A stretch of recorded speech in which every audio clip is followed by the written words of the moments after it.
But I think we have to salute King Charles this morning. As a man, at 58, I'm going to salute him, and I genuinely mean this. Prostate cancer happens to something... Is it 1 in... I don't know the exact figures. We'll get them. But for a king to be this candid, which will undoubtedly open the floodgates of men saying, I'm going to go and get that checked, is an amazing thing and a massive sea change from the past monarchy where things would have been told after they would happen. That's a seismic shift, isn't it, Kins? That's right. And the AP reported that the publicity around the King's surgery is seen as an opportunity to encourage other men to have their prostates checked in line with, you know, the typical public health advice that you receive around that age.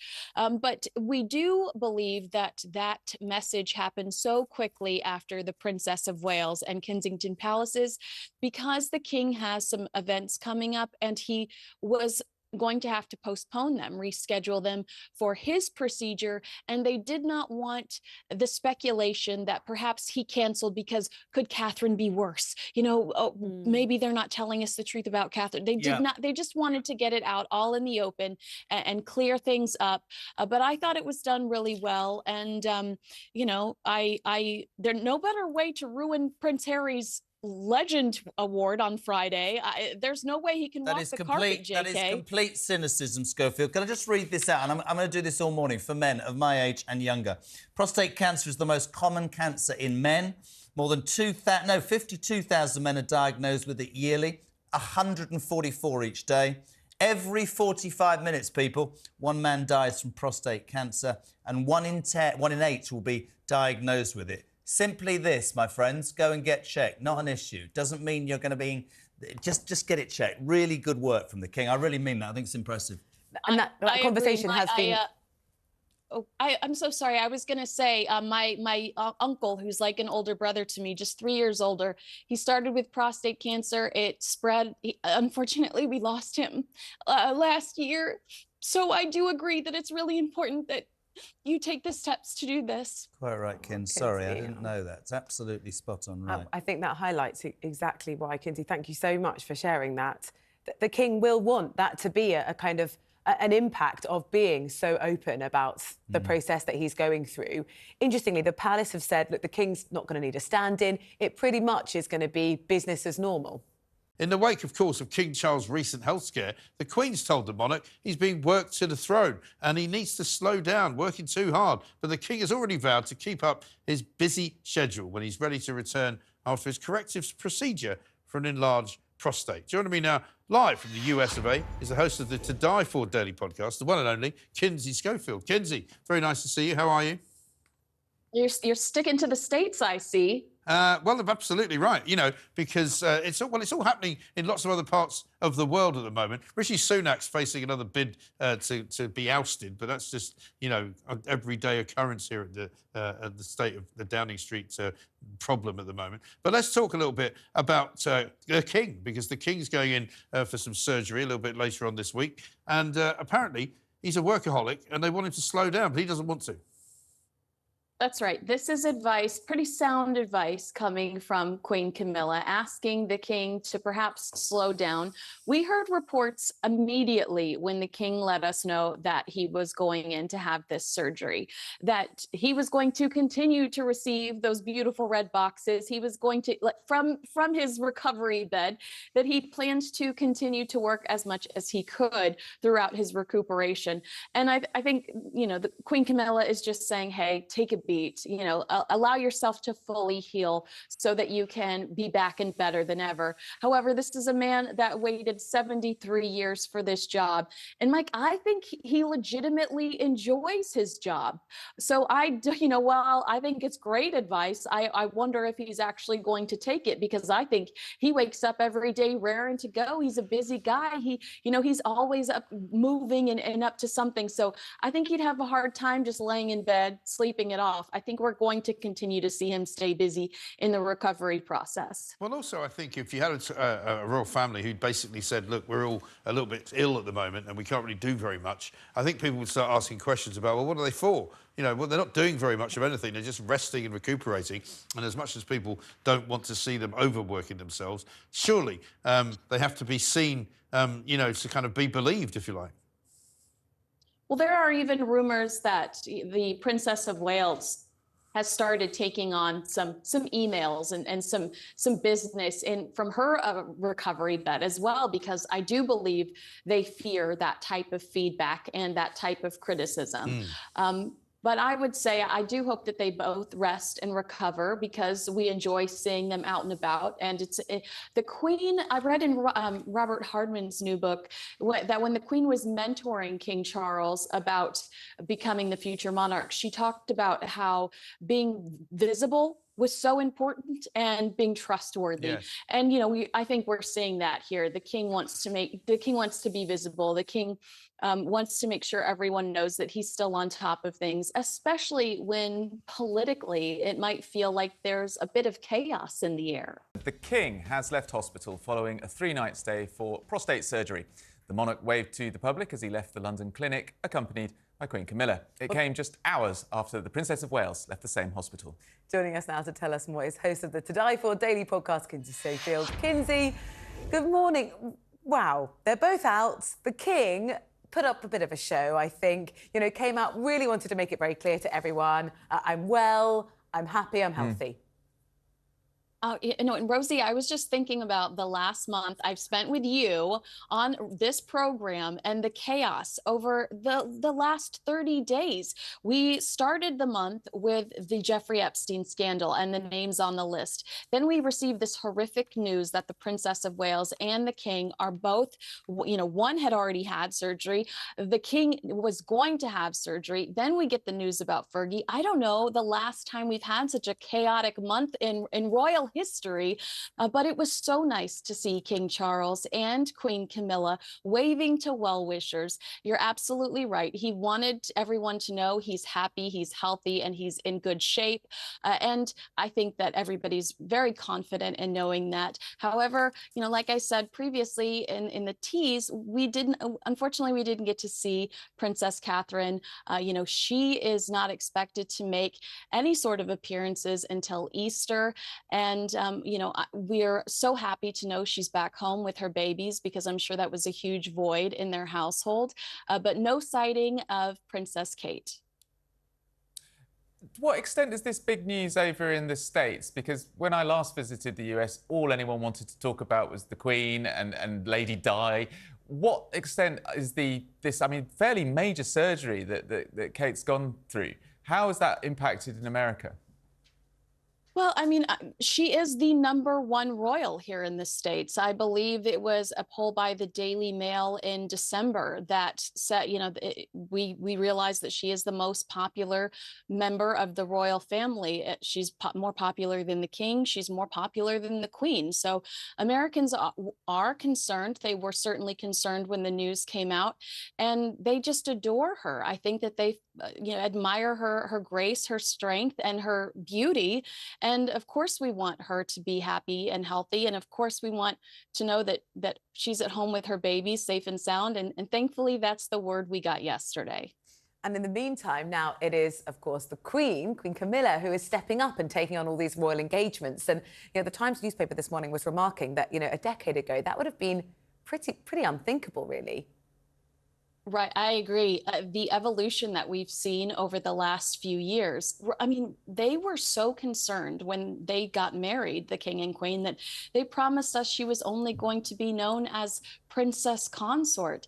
And it was the queen, that came out during her platinum jubilee and said, it would mean a lot to me if you would refer to her as the queen too, and queen consort. So we have seen such an evolution with Camilla, and she has stepped up with books. She's doing this new book podcast, domestic violence. She's taken on some really unique causes that no one else had touched yet, and she's made a name for herself there. And she's a very likable character with a quick wit, who I think keeps the king calm and sane sometimes throughout the chaos.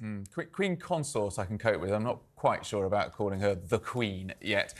Kinsey, you're used to having elderly leaders in the United States. Obviously, the King is now 75. He went public, which was very unusual, about his prostate condition. Has that been a subject of conversation in the United States? Yeah, I would say it has been. I mean, obviously, when it comes to our news cycle, we are obsessed with what's happening with former President Trump. What has Joe Biden said today that probably wasn't supposed to come out of his mouth? The king's, prostate surgery is, I think it had a much bigger effect in your neck of the woods, but it certainly is something that Americans have admired, that honesty, being so open about it, and really the transparency, which there is a complete lack of here in America with American leadership. There's a real contrast, isn't there, in how the king has handled his medical condition and the sort of public messaging, very exposing, wanting to kind of raise awareness, particularly in men, about checking their prostate, enlarged prostate, the impact of that. And the NHS here has reported, really incredible booms in the number of people looking and getting research. And I think the king was quite keen to do that. When it comes to the Princess of Wales, we're hearing very kind of cautious and carefully worded statements. And the message from the family is right now, this should be a time of privacy where they can just, as much as possible for members of a royal family, to be that, just a family. And I wonder how much of the king being so open has to do with wanting to protect the Princess of Wales and, not to blatantly utilize the word diversion, but it certainly helps because we're talking about that 11% increase that the NHS saw in searches for prostate exams and prostate concerns. So what I would say is this has been a really difficult time as a royal commentator because I do want to respect her privacy. And I've had to say it during so many interviews, I refuse to speculate because I think that it's the least we can do for her. She gave up a private life. She was a normal girl like you and I, and she gave that up to become the Princess of Wales. And I don't think that her privacy in this particular case and her health is something that she should have to sacrifice. I don't think that she owes us that. Kinsey, thank you so much, Kinsey Schofield. Appreciate your time as ever. The statement from Kensington Palace that was released yesterday said the Princess of Wales has returned home to Windsor to continue her recovery from surgery. She's making good progress. It says the Prince and the Princess wish to say a huge thank you to the entire team at the London Clinic, especially the dedicated nursing staff for all the care they've provided. We also know that the Prince of Wales is not going to return to royal duties until the Princess of Wales has recovered sufficiently. He wants to look after his missus. He does, and therefore in comes Queen Camilla, taking up a lot of the royal duties in the meantime. Just let's cross now live over across the Atlantic to the host of the To Die For podcast, the one and only Kinsey Schofield. Kinsey, welcome back to the Independent Republican Mike Graham. It's my favorite place. But I do have to tell you, we are hearing that Prince Harry's already on his way. And the reason why I think that that's so compelling is because we are, despite my beautiful backdrop, we are having the worst possible storms here. It is raining cats and dogs, and there's flooding throughout not only Los Angeles, but Santa Barbara, in that area of Montecito where Prince Harry lives. Yeah. So to pick up and head in that direction, leaving his wife, Meghan Markle, and his two children behind, I think says a lot about the significance of this diagnosis and this new information. Absolutely. And we understand that, that King Charles made a call to both of his sons, William and Harry, to inform them of the news, which would have been an interesting one. I was talking to one of our correspondents earlier to say, that would have been a hard call, particularly Harry, for the King to make, because their relations, particularly over the telephone, have not been brilliant. And keep in mind, Harry and Meghan do not hesitate to leak when they feel like Harry wrote in his book that he found out about the death of his grandmother through an alert on his phone. They don't hesitate to kind of complain through a third party in the media that they weren't informed of things soon enough. Although I would stress that we have seen a great effort made by the royal family. When Prince Philip died, people actually showed up at Prince Harry's door in Montecito and got him out of bed to tell him that Prince Philip died because he wasn't answering his phone. So they feel like a little left out, I feel, over here in Montecito. And so I am glad that we know that this phone call happened and that Harry was informed directly by his father, because I think that would be very important to him. Yeah, absolutely right. And as far as Harry's travels are concerned, I mean, one of the questions that I was asked today was if he does come over to see his father, where does he stay? Because we know that there have been kind of questions and problems about where he stayed in the past, whether he can go back to Windsor, whether he can stay somewhere else in London, whether he can have access to a royal apartment somewhere. I mean, it's not that clear. And how long do you think he's going to come for? I don't believe it'll be a long visit, if I'm being honest. We know that the Duke and Duchess of Sussex are expected this month to travel to Canada to promote the Invictus, the upcoming Invictus Games. That's the only thing we know for certain on their agenda coming up. Where he will stay, that is up in the air, because what we did know was that it was asked of him that he give the palace X amount of time in advance before a visit. This is obviously an emergency situation, so I do think that they will find a space for him, find an appropriate space. But considering the circumstances, I also imagine that he's going to get the security that he requests as well on this visit. Yeah, absolutely right. And as far as the rest of his family is concerned, we understand Meghan is now confirmed that she's not coming, and obviously the children won't be coming either. So I guess the strangeness of their relationship continues, unfortunately. Yeah, I mean, again, it is odd to me because we're having like flash floods. I mean, we were told last night, we all received emergency alerts not to leave our house unless we were trying to escape an emergency situation. So pretty horrific weather here in the States.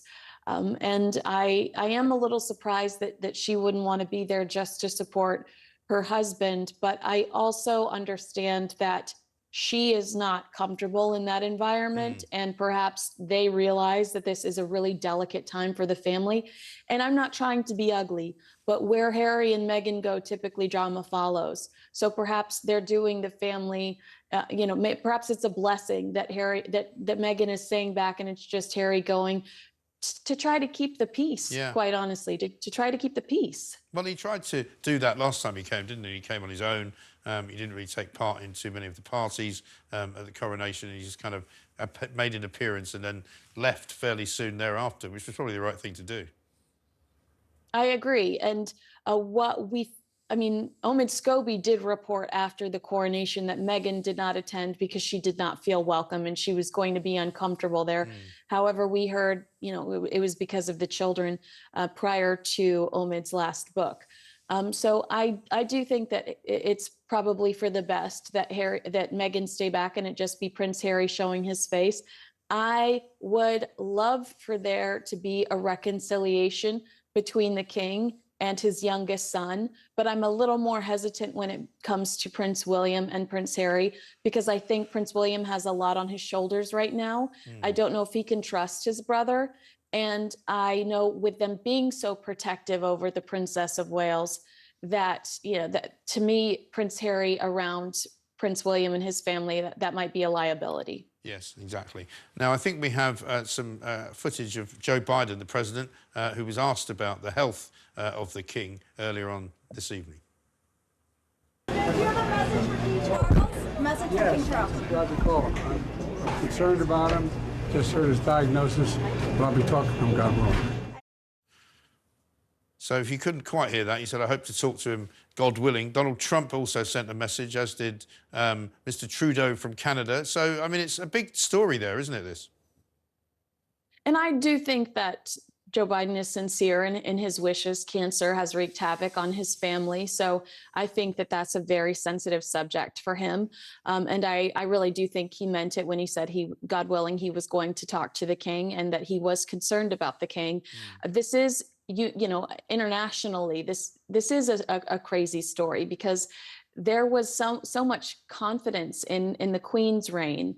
There was a stability there that really, who else in the world could compete with that? We all go through presidents, prime ministers, whatever, but there was that stability with the Queen, and we lost that.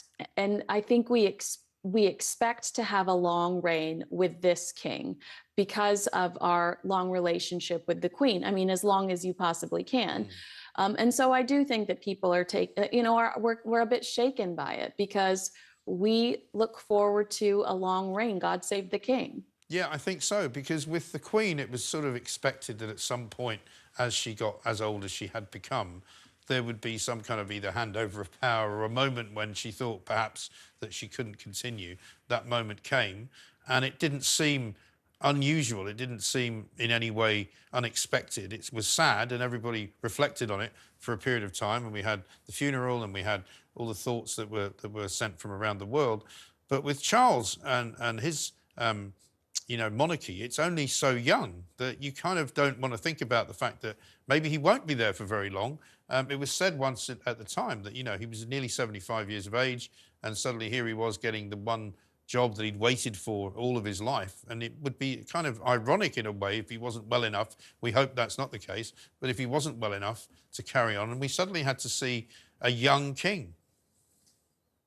And it's, this is a man that did not sit still while he was Prince Charles. He created work for himself. He created the Prince's Trust. Like, Yes. he wanted to be busy. He wanted to be invested in some way, and he wanted to make a difference. I think his goal is to leave the planet better than he found it, which I really admire. Yeah.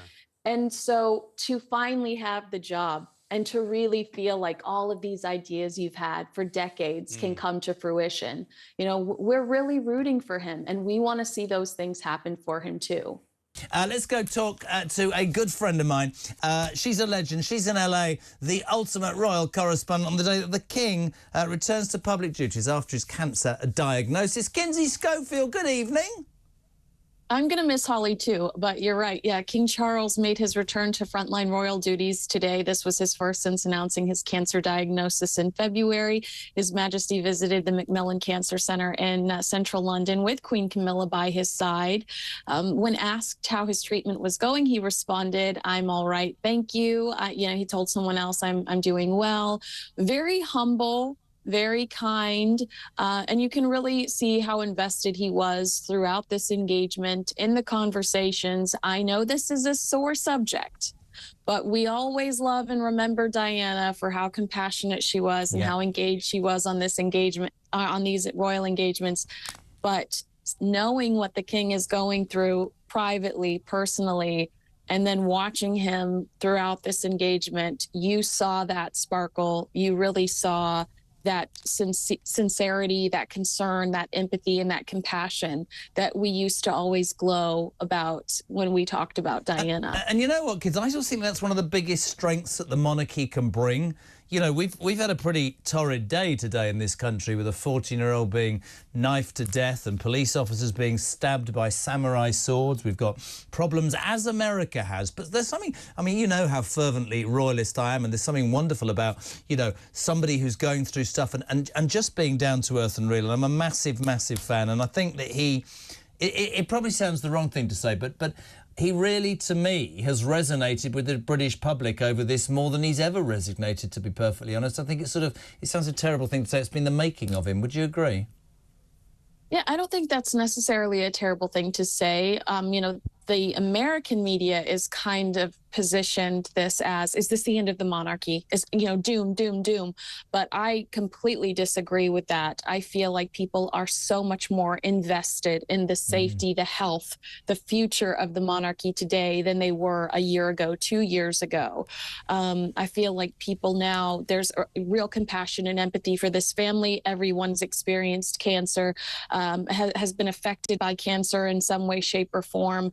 And now people that were typically tuned out and didn't feel like the royal family affected them in any way, shape, or form are engaged and committed to the journey. So I agree with you that people are now so much more interested in this king and hopeful and concerned for him. Harry's trip started with an unusually transparent statement to his friends at the Telegraph about plans to see his father, King Charles.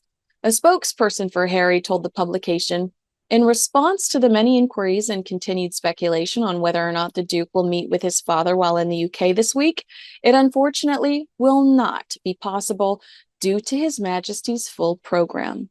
The Duke, of course, is understanding of his father's diary of commitments and various other priorities and hopes to see him soon. End statement.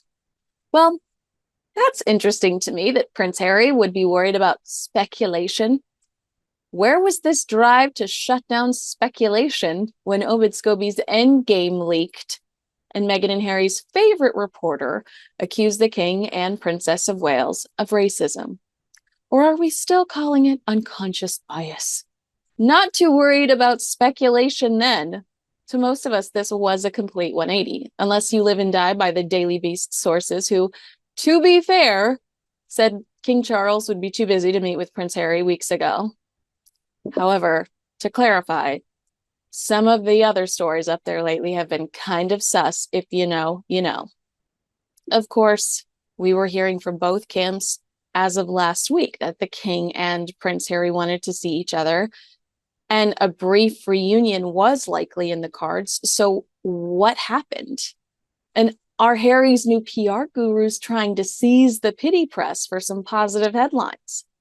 I've heard two conflicting reports. One is that there were negotiations that took place about the time, location, and logistics, who would be in the room during the meeting. Some questioning whether Prince Harry rejected the idea of seeing Queen Camilla. To counter that report, I've heard that Prince Harry never formally reached out to try to secure a spot in his father's calendar.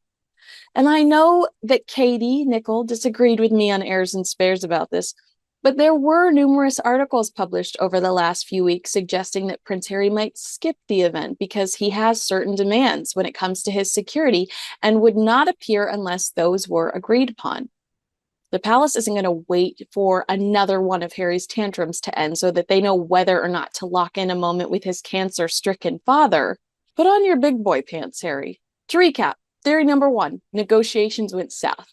Theory number 2, Prince Harry didn't pursue the proper channels or give the palace enough of a lead. Theory number 3 is an interesting one. Was King Charles advised not to see Prince Harry prior to his faux royal Nigerian tour to ensure that any meetings between the two did not appear to be an endorsement by the King of Harry cosplaying as a working royal? I think of all these theories, I'm going to have to lean into number 3. We are receiving reports, this is according to the Daily Mail, that King Charles is perhaps not content with just seeing Harry and Meghan's children, Archie and Lily, over video calls, and that he's eager to establish a real relationship with them. The quote is, keener than ever to build a relationship with Archie and Lily, who are 5 and 2. As you've actually said right here on this show, the King's only actually met the children a handful of times and wants to make up for lost time. I think that any grandparent, especially one that is so far away, is probably going to yearn for his grandchildren. But is this one of those stories that's only coming up because it's Lily's birthday, or are we really under the impression that the King is sitting around pining away for his? And I don't mean this in the King doesn't care. I just feel like perhaps this is an unfair story. This is a man dealing with cancer. He's got a lot on his shoulders right now. He's still in the honeymoon period of becoming the king. Sometimes I see these headlines and I think, can we give this guy a break? Like, is this really fair?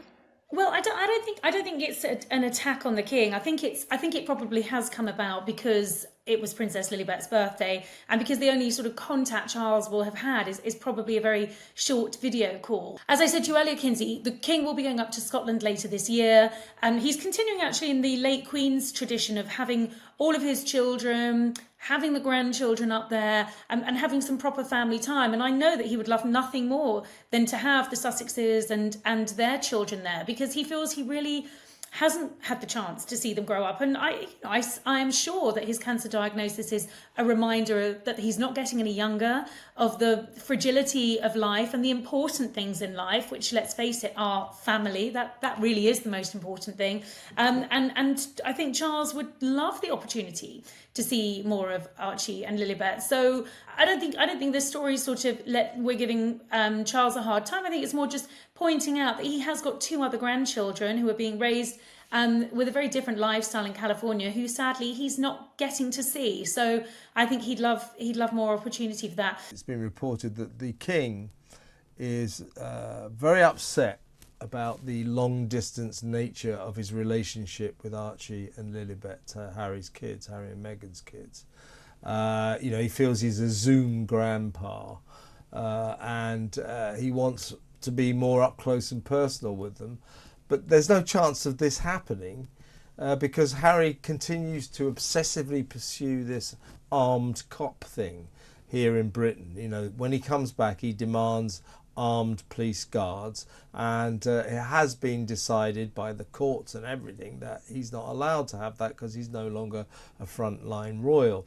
He spent £1 million, £1 million already pursuing that case. He's failed twice. The last time the judge said, you've got to give this up, you're never going to get the armed police protection that you crave.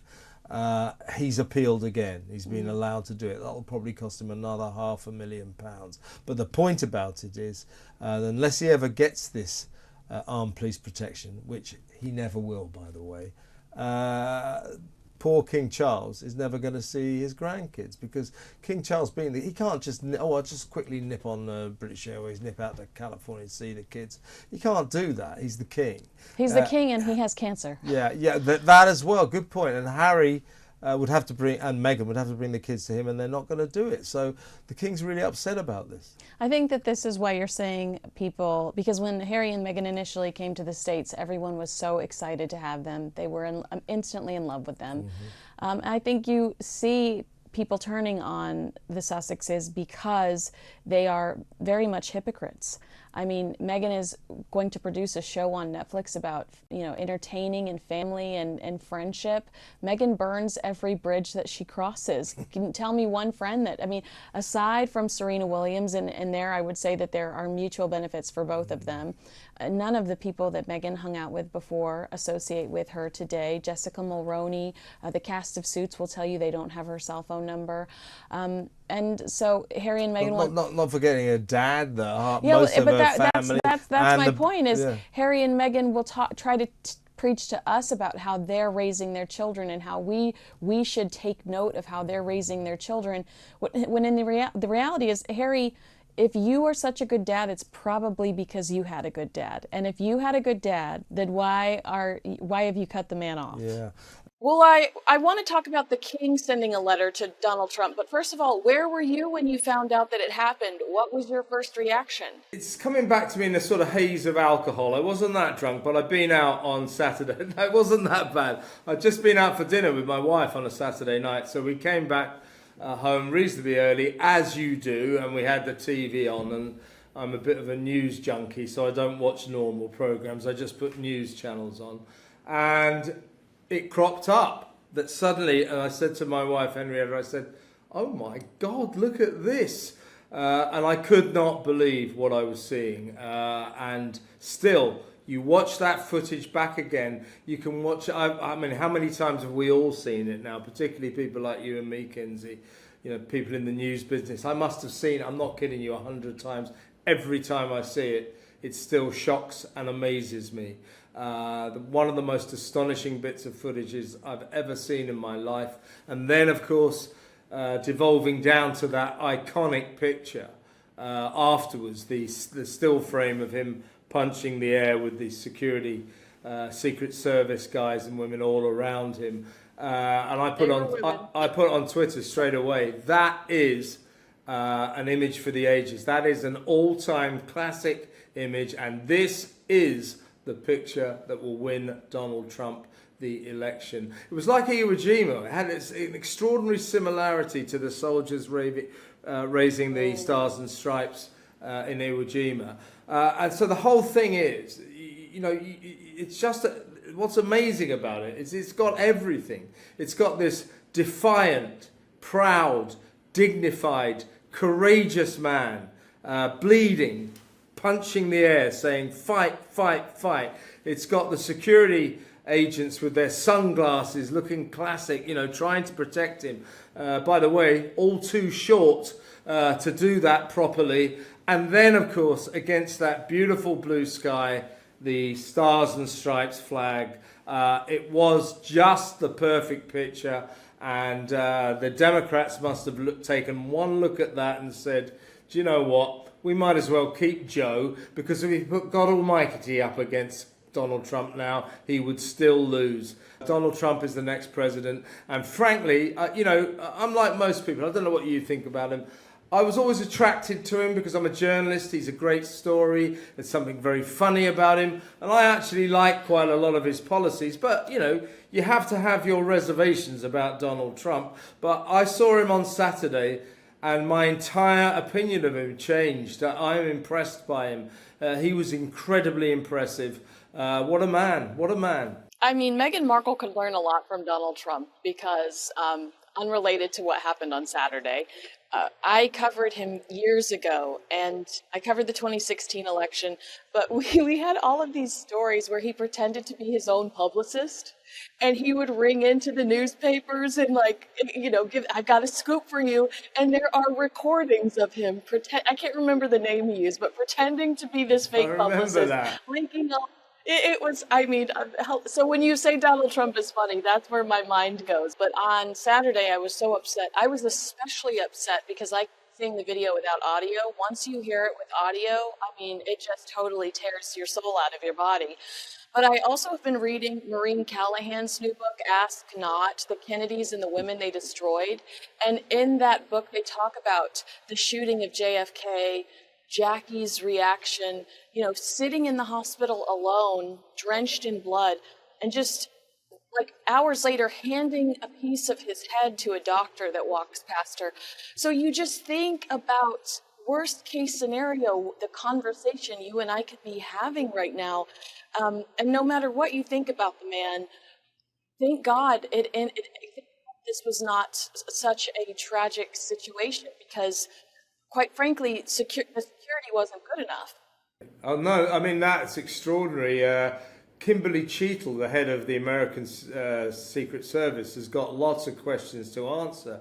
We don't probably want to go into this too closely at the moment, but incredibly, she's been on American television and was asked the obvious question. That roof that was 130 yards from where the president was, where Donald Trump was, why didn't you put agents on it? Why did you not protect that? She said, well, it's a health and safety issue because it was very slopey, it was slanted. Really? If that woman does not lose her job, then America has become a country that I no longer recognize as the great country of America. She must be fired. And do you know what her big obsession is? Diversity, equality, and inclusivity. Her big project is to make sure that 30% of all secret agents are women. Are short? Yeah, no, this is serious. Yeah, this is the thing. And guess who got her the job? Guess who is also obsessed with DEI? Dr. Jill Biden. It's her big obsession. President Jill Biden. Yeah, President Jill Biden, Lady McBiden. She got Kimberly Cheetle the job. Now, Kimberly Cheetle has to go. And, I'm all for equality and for women getting the opportunities they deserve. I'm all for that. I'm not necessarily against diversity, but when it flies in the face of common sense and efficiency, it's just so frustrating. And the problem with Donald Trump after he was shot was that those agents, half of them were women, they were too short. They're supposed to tower over him. They're all up to here. That's why he was able to punch the air. Now, if that sniper was still in action, Donald Trump is dead because the secret agents are too short. If you watch the Reagan attempt in 1981, one of the security guards comes behind him and almost tackles him like a football player. And that really can only happen if that person's taller than you. Reagan, a very tall, handsome actor, very tall man. Yeah. So, I just think it's efficiency. I appreciate you using that word because that's really what it should all boil down to. Yeah, these people are there to protect the lives of candidates, of presidents, of politicians, of the people they protect. And if you are choosing people who are too small, by the way, Again, I don't want to be cruel about people who are overweight, but a lot of them didn't look to be in very good shape to me. So you've got unfit, short people doing a job they're not suitable for, they're not qualified for, except for in the wonderful world of diversity, equality and inclusivity, where we'll give this job to, the fat, short lady. I mean, it's more than unbelievable. It's infuriating, and it is endangering the lives of people. That woman, Kimberly Cheadle, has to go, and even more questions have to be asked of Dr. Jill Biden. And by the way, going back to your point about the number of presidents and presidential candidates over the years who've been shot, what did Joe Biden say afterwards, addressing the nation? This kind of political violence is just unheard of in the United States. Really? Really? You tell that to Abraham Lincoln. You tell that to JFK. You tell that to Ronald Reagan. You tell that to Roosevelt, and so on and so forth. The list and when JFK's nephew is currently running for RFK Jr. lost his father and his uncle to political violence. Yeah, exactly. So once again, Joe Biden just emerges from this near catastrophe. If Donald Trump had been shot, it would have had awful ramifications for American democracy, for Western democracy. It would have sent shockwaves through the world. Thank God that guy missed and only hit his ear. But Joe Biden is not up to this situation. Do you know the way I see it now? By the way, moving on, what about that thing when he said, apparently last week, he said, we got to put Donald Trump in the bullseye. And he said, oh yeah, well, I said bullseye, but I didn't say crosshairs. Just go away, you stupid old man. This is getting ridiculous. And here's the deal. What is quite clear to me, bearing in mind, we're talking just towards the end of this astonishing, almost spiritual Republican convention in Milwaukee. I mean, my God, you couldn't have written it in the stars. It's been just mesmerizing to see. In 3 weeks' time, almost less than 3 weeks, you've got the Democrat convention. Frankly, Kinsey, I don't think the Democrats have got time now to replace Biden, and I don't think they care anymore. They think we might as well have this bumbling old idiot because we're going to lose anyway. As I said earlier, if they put God Almighty in against Donald Trump now, he would lose. It's as simple as that. So I suspect that Biden will retain the ticket because the Democrats just don't care anymore because they know they're doomed to lose. And frankly, with that old man in charge and the way they've disgracefully covered up for his senility, they deserve their fate. Yeah, it's interesting because you're seeing the first response to this change in tone. Biden can't be as vicious anymore when it comes to Donald Trump. He has to change his rhetoric, especially when he talks about how the Republicans have to change their rhetoric. But he did a conference this week where he basically accused Donald Trump of racism, saying that something Donald Trump had said about black jobs. And Biden said in front of a group, I think this was an NAACP event, he said in front of the group, you know what a black job is? It's the vice president. You know what a black job is? It's the president of the United States, Barack Obama. And you're just thinking, this is not a card you're going to win. Donald Trump, I don't think anybody looks at Donald Trump and sees racist. I just don't understand. No. You see, the thing is, Kinsey, that the Democrats, led by Biden, who's an aggressive, angry old man, struggling to work out what day it is, have framed this campaign as this. Donald Trump is the Antichrist. Donald Trump is a threat to the very fundaments of American life. He is a threat to our democracy. It's not just a political campaign saying we don't like his policies. We think his policies are wrong for this country, which is what they ought to be doing. They're framing him as this embodiment of evil who is a threat to the American dream, and he will turn your lives into a nightmare. So everything Biden has done so far has been violent rhetoric. He's now trying to scale it back by saying, I didn't say crosshairs. Oh, well, that's all right then.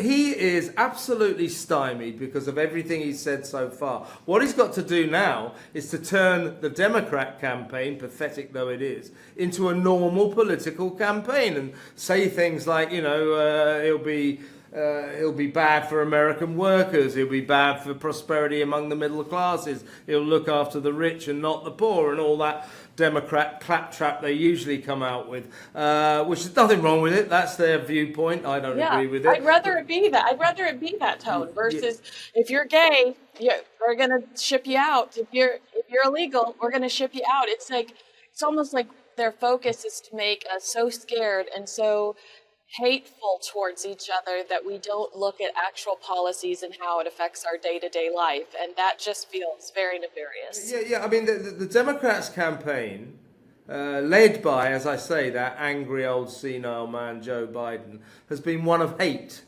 We hate Donald Trump. You should hate this man. He tried to cause insurrection on Capitol Hill. He is a threat to your life. He's a threat to American democracy. That's not a normal political campaign.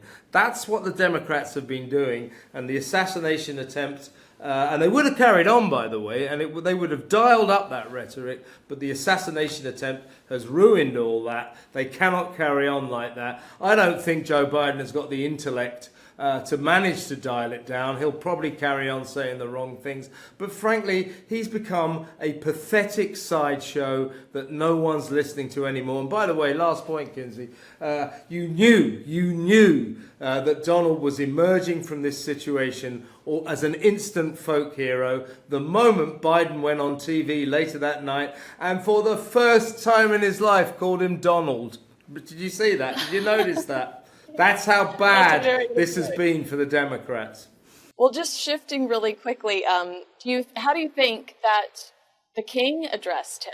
Because we found out earlier this week that the king wrote him a private letter. I guess he sent it through the embassy in Washington, D.C. They did not provide details, the palace, but I thought it was very kind of King Charles to reach out to Donald Trump to tell him that he was concerned about what happened. Do you know what? I mean, I don't know what the king... Well, we know the king's politics are, shall we say, centre-leftish. He's a sort of patrician, old-school Tory who wants everybody to be happy and all that. He's not a Trumpian type.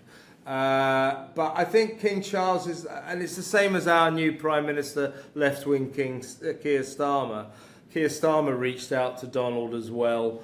I think it's the same as the way a lot of people are thinking, who instinctively used to think that man, racist, awful, I really hate him. Suddenly,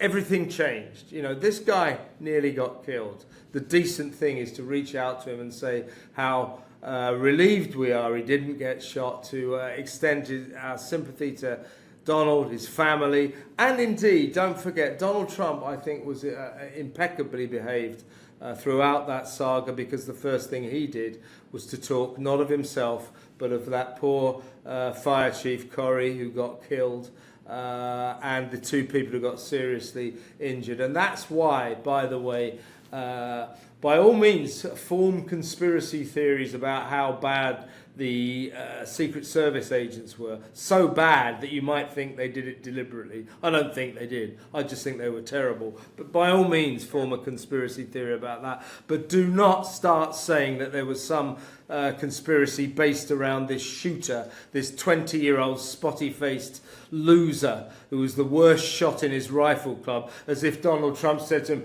okay, what I need you to do is you can hit my ear, but make sure you don't hit my head. I mean, that is nonsense, and that is an insult to the man who died protecting his family and the two others who are still fighting for their lives. So if you want to have conspiracy theories, make it about the Secret Service, not about the incident itself, because that is wrong. It's just wrong.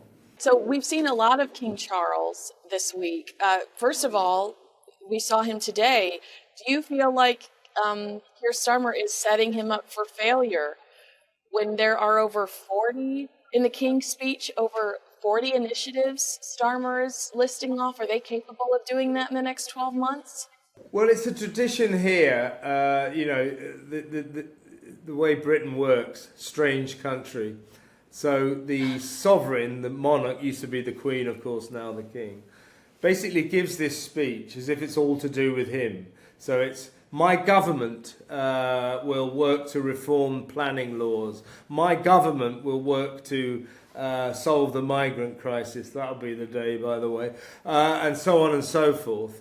So what we don't do here in Britain is blame the monarch. We know he doesn't write that speech. The government write the speech. He just has to read it. So I don't think anyone here would ever blame the monarch for the lousy government we've just been landed with. But I would imagine, you know, the king is a very intelligent man and he's very politically inclined. I bet he was looking at some of that stuff and saying, do I really have to say this? But the question, he doesn't have, you know, just so as everyone in America understands, he does not have a choice. He is commanded by the government to say exactly what they tell him to, and he has no say in it whatsoever. He is their servant, not the other way round, and yet the pageantry makes it look as if he's in charge, but he's not. Oh, thank you so much for clarifying that. We did see the Queen and King kind of rush to safety earlier this week. We've just been talking about the Trump attempt. Are things heightened? Is the climate heightened now because of this Trump attempt internationally? Yeah, the King and Queen, Charles and Camilla, went to the Channel Islands. These are small islands just off the coast of France, which are kind of part of Britain. They're not actually in the United Kingdom, but they're governed by us, although they have they speak French and English there, but they're basically British. And they're a famous tax exile. Very rich British people go and live there. They don't pay much tax there. So there's no need for me to live there anytime soon. But anyway, the King and Queen paid a regal visit to one of the islands called Jersey. Jersey's very famous for its cattle, its cows. It produces beautiful, creamy Jersey milk. It's very famous. So I'll just tell you this funny story before we get to the serious story. So the King and Queen go and they go, look, they show them these two, they're very pretty Jersey cows as well. You can look it up on YouTube, everyone, you can find it. So they go, look, Your Majesties, look, here's these two lovely Jersey cows. So they're standing there. And they go, oh, aren't they wonderful, Camilla? And anyway, how can I put this? Basically, one of the cows was a guy, obviously. The other one was a girl. And the guy got at it. He leapt on top of the girl and started going at it. And so King Charles, obviously a seasoned he thought this is not going to look good in the paper. So he kind of shuffled off. And there's a guy standing in front of them, and you think, oh look, the King and Queen have gone. Then the guy walks away, and Camilla's still standing there looking at them, roaring with laughter, which was very funny. It sort of sums them up. Nice little episode. But then right after that, proving that the entire world is on edge after what happened to Donald Trump, a big security alert. We're not sure exactly what it was, but suddenly... I think it was drones. Yeah, there was a drone flying around, but suddenly Charles and Camilla are whisked off straight back to their hotel. In a big security, so people, oh my God, turned out to be absolutely nothing. You're right, it was just a tourist or a local trying to get some pictures with a drone, but it proves just how nervous the whole world is after what happened to Donald Trump. Just somebody's fornicating cow cam. Yeah. They had to take it down that day. That's their YouTube channel really suffered that day. Yeah. Do you know what though? So this has been a very serious few days, but it's great that things like that still happen to remind you that we can still have a laugh. That King Charles is getting tough on Andrew now. He wants him out of the Royal Lodge, 30-room Royal Lodge in Windsor Great Park. To wit, he has cancelled paying for Andrew's 10-strong security team, personal security guards that he has there. First of all, what does an irrelevant, non-working, disgraced old Duke, the not-so-grand Duke of York, What does he need 10 security guards for? But that notwithstanding, Charles has cancelled that, and he's really up in the ante, trying to kick him out of that Royal Lodge. Do you reckon he'll be out by the end of the year? I don't know. I feel like he is so entitled and is so stubborn. A palace insider did tell The Sun, everyone is speculating this means the Duke will have to leave the Royal Lodge, because what other reason could there be to take his security away? It isn't a secret that the king wants him out. I've heard, different versions. You and I've had this conversation before. Some people allege that Prince Andrew, he signed that lease, and it was his dream, his goal, to leave that property to his girls. But I'm also hearing, it was Richard Eden that reported that the king is thinking long term and might want this property that he spent so much time with the Queen Mother in to leave for Queen Camilla in case the worst happens. He wants to have a space for her in a private area, in an area that's close enough to the family and close enough to where she will be safe and familiar with. So I don't know whether Prince Andrew will be willing to leave inevitably, but he's not contributing to anything in a positive way. He's not contributing to the country. He's not contributing to the family. And I just feel like the king is trying to slim down his resources, and all Prince Andrew is right now is a waste of resources. And this lease that he's got, 75-year lease, which people say is watertight, but the argument apparently from the king's side is he's breaking the terms of the lease because he's supposed to keep up maintenance, which the costs of which are like 400 grand a year or something. He hasn't got the money, and the place is falling into rack and ruin. So that might be another reason. Now, as I understood it, the king was offering Andy, that very nice Frogmore cottage that Harry and Meghan did up. For some reason, Andy won't take that offer up. It's a smaller place, much smarter, because the gruesome twosome spent £2 million doing it up. But he won't move there. So this standoff continues apace. But still with Prince Andrew, Kinsey, what did you make of over here, our National Portrait Gallery? Part of the national fabric, that is, a very esteemed establishment.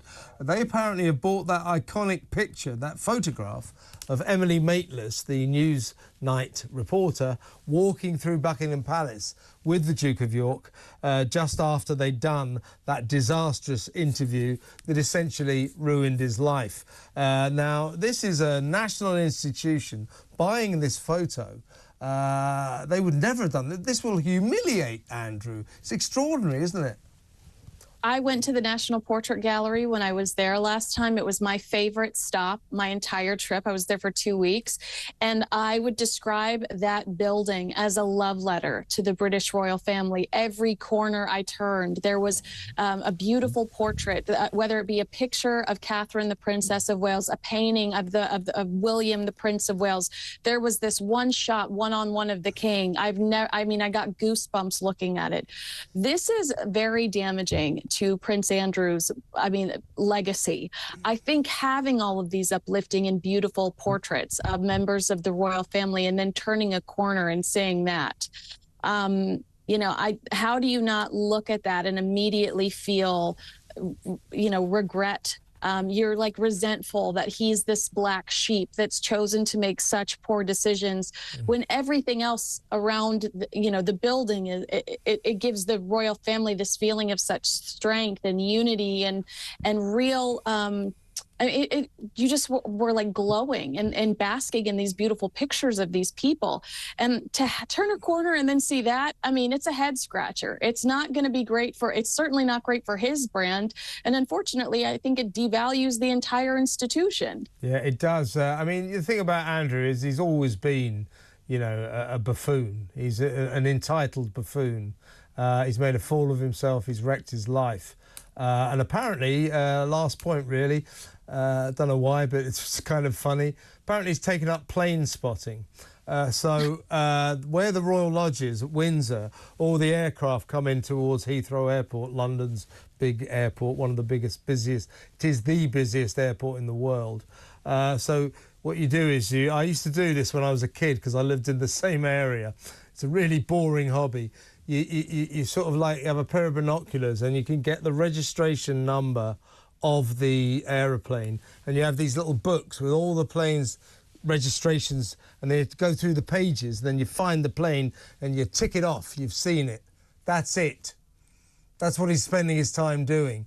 That and sitting on horses. It's weird, isn't it? It tells me that him and Fergie are not friends with benefits, because if they were, he wouldn't have to. Okay, that is the hobby of somebody that is not keeping busy elsewhere, okay? Yeah. King Charles to pause cancer treatment as Meghan Markle debuts surprise new look. They go well together. Is it a surprise new look, JK? She looks like she raided a game show closet. I've seen that look before. It's called Deal or No Deal. So, you know, I don't necessarily think that's a surprise new look. I appreciate the creativity from the author of that. No, she's run out of money and she cut the back off the dress and wore it again with some slip-on shoes, and everybody went, "Oh, that's very, very good. That's very good for the environment." She was on her own. Prince Harry, the ginger whinge, doesn't want to be with her. She's beginning to lose the plot. I told you, they'll be divorced within 5 years of getting married. How long have they been married? Oh man, was it 20? I don't know. I tried. I said 5 to 7 years, and he will be back with his ginger tail between his legs, and she'll be lording it up with California with 2 royal offspring. Trust me, that's how I see it. If I'm wrong, I'm wrong. Well, that's beautiful. But yeah, I mean, it's interesting news when it comes to the king, because obviously his doctors have said we're going to allow you to go on this trip. We're going to temporarily, to Australia. We're going to temporarily pause. I don't want to call it chemo, because I'm not necessarily sure if that's exactly what the process he's going through, but I think that it's good news. Obviously, they feel confident in what's been happening so far, that they're going to allow him to take this break. We also know that he has spent a significant time just relaxing over the summer, which I think is incredibly good for him. And I think that Australia is going to be so fun to see him in action again, because I think there's also a point with cancer, and Kate alluded to this, where you have the treatment, you're in your house, sometimes occasionally when the treatment's either getting towards the end or there's nothing. I just feel like he probably wants to get out. He's probably been in a routine of that for months and months, but he is... listen, he's a very brave man, as Kate's a very brave woman. After King Charles's cancer diagnosis earlier this year, many doubted a tour of Australia was even possible. How exciting to see their majesties in the land down under.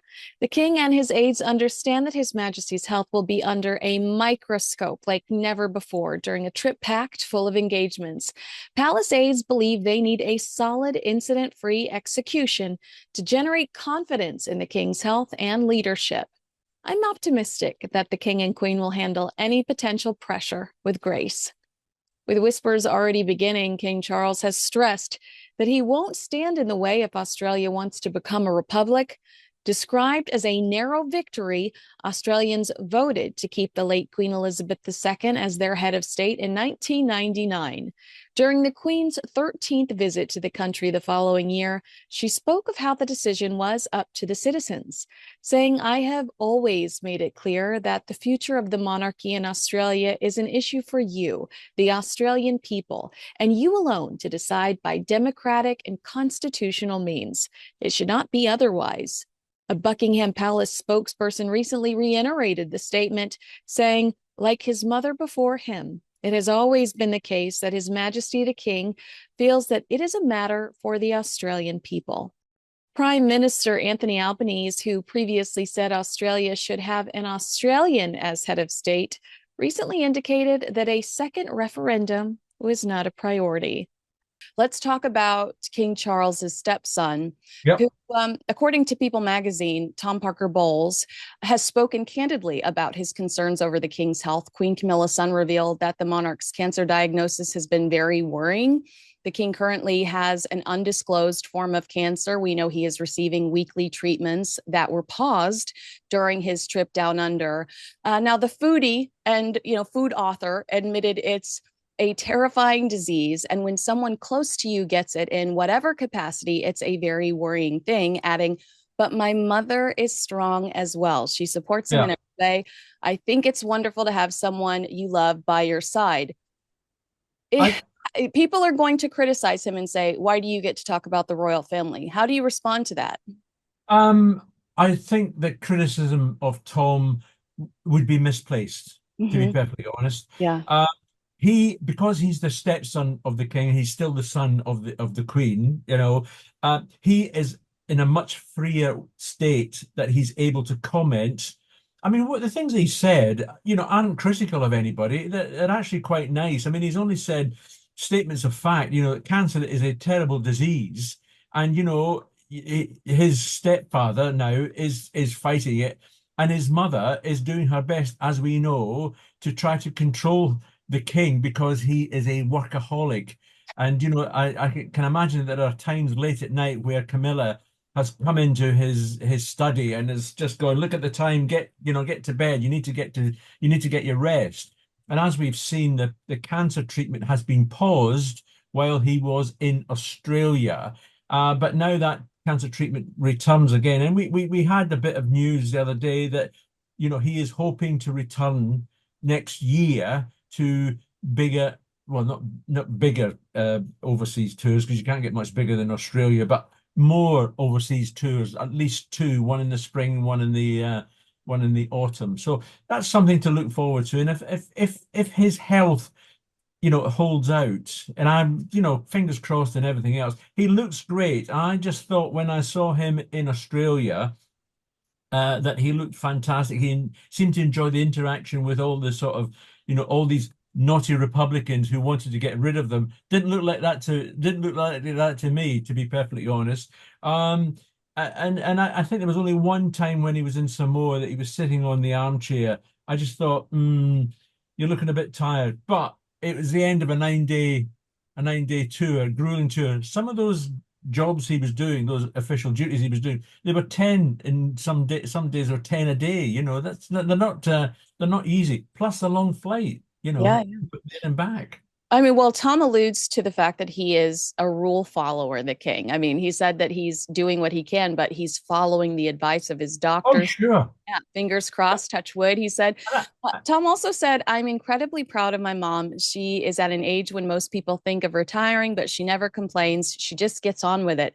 That is the secret sauce to the royal family, is it not? You never complain, you just get on with it. Yeah, and I was with Tom Parker Bowles, you know, a month or so ago. I was on a cruise and he was on the same cruise. He was doing a talk and he was repeating the fact that his mother, you know, was supporting the king and everything else, given that we've now got the new slimmed down monarchy. And he was full of praise for his mother, and quite rightly so. I mean, this is a woman who, you know, repeatedly had bread rolls thrown at her in a supermarket car park many moons ago because she was seen as the Wicked Witch of the North.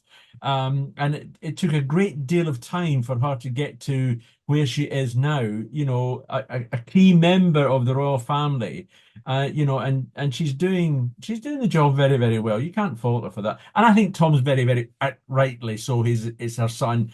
He is her son. And he's very proud of his mother, and there's no doubt about that. Okay, so just one last soundbite I'm going to try to squeeze out of you right now. I'm with you. I agree that these quotes are very canned and generic enough. He's not giving too much away. The mystique is still there.